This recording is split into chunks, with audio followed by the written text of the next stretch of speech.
Hey YouTubers, what's going on?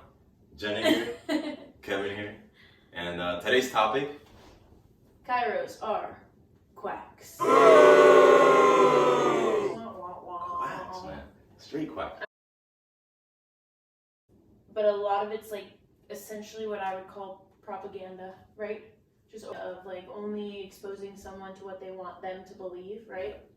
I think over time, like certain organizations have wanted more power in the healthcare world, and so they essentially put out what they want people to hear or believe. And Right. I mean, when I see a chiropractor, usually it's like some 50-year-old guy that used to play rugby, and now he's a chiropractor. Sure. And he's just like, hey, sit there, bam, bam, and that's it. And then it's over. Yeah. And so I guess in this video, we're trying to really see what are some common misconceptions of chiropractors today.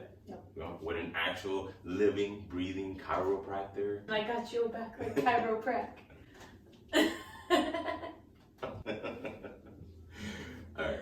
My perspective is that I'm fresh out of school.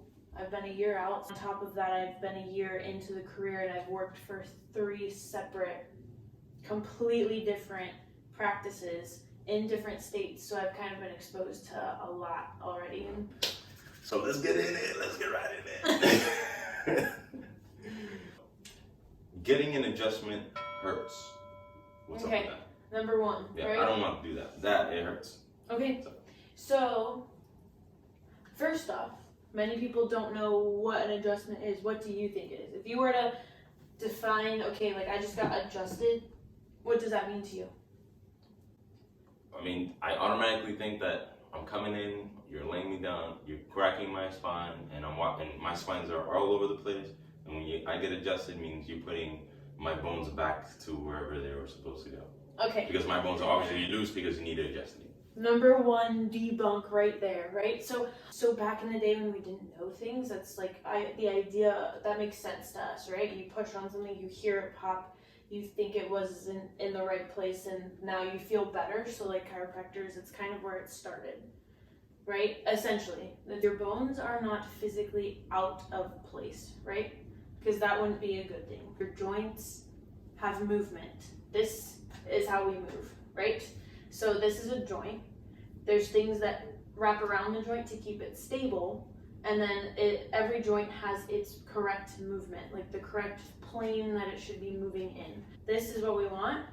If something's restricting that, it's not moving properly, we adjust it so that we promote the movement. Okay. That's what an adjustment is. So at the end of the day, you get adjusted. You're putting it back to the original movement. Which is why it's important to get assessed, and then important to like bring into your life getting adjusted. But then there's parameters on that as well. Number 2, numero dos.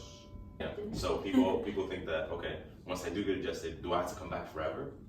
So number 1 is, by no means do I ever recommend or prescribe a treatment plan that lasts forever. Usually you follow guidelines that people have set in place in research studies of if you have a specific diagnosis, it should take about this long to treat it depending on the person. But then I always say we have to focus on function. The big F, I do it in my reported findings. Function is what got you there in the first place. So when it comes to being treated forever, no. But think about if we're battling something like you sit at a desk for your job, right? If the sitting is creating your problem or a big factor in that, right? Your low back pain, your neck tension, if you're going to still work there 8 hours a day, wouldn't you think you would still have to be treated pretty often throughout that time frame to like maintain that relief? You got to go until your body gets kind of retrained. So Retrained? You don't do the same mistakes in movements and functions Right. that you were doing before. You literally have to change the way you just moving Right. and functioning. So it is longer than people think. People want a quick fix. I want a quick fix. You want a quick fix. Medications have created that in our head. Or we can view it in a positive way. So let's take out the negative side of like, okay, I have to sit at a desk all day. I'm just going to be in pain or seeing a chiropractor forever. What about if you're an athlete, right? Do you just not stretch all the time because you don't think you want to do stretching forever, but you still want to run marathons? Do you see what I'm saying? So you want to keep doing something, you want to play with your grandkids when you're 65, well, you need to be taking care of yourself both physically and managing your health through like rehab and inflammation, stuff like that, right? So I think it really, really changes on what your goals are. If your goals are just to get surface pain gone, then no, you don't need to see a chiropractor forever. But just know that you'll probably have flare-ups and the same problem return pretty often. If you're an athlete, I'd say yes, probably need to be seeing someone every once in a while if you're not actively having a problem. So that's my answer there. Cool. Yeah. That's the take. Yeah. 2 down.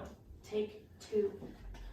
Alright, so I hope you guys don't think chiropractors are quacks anymore after this. We've debunked that. It's over.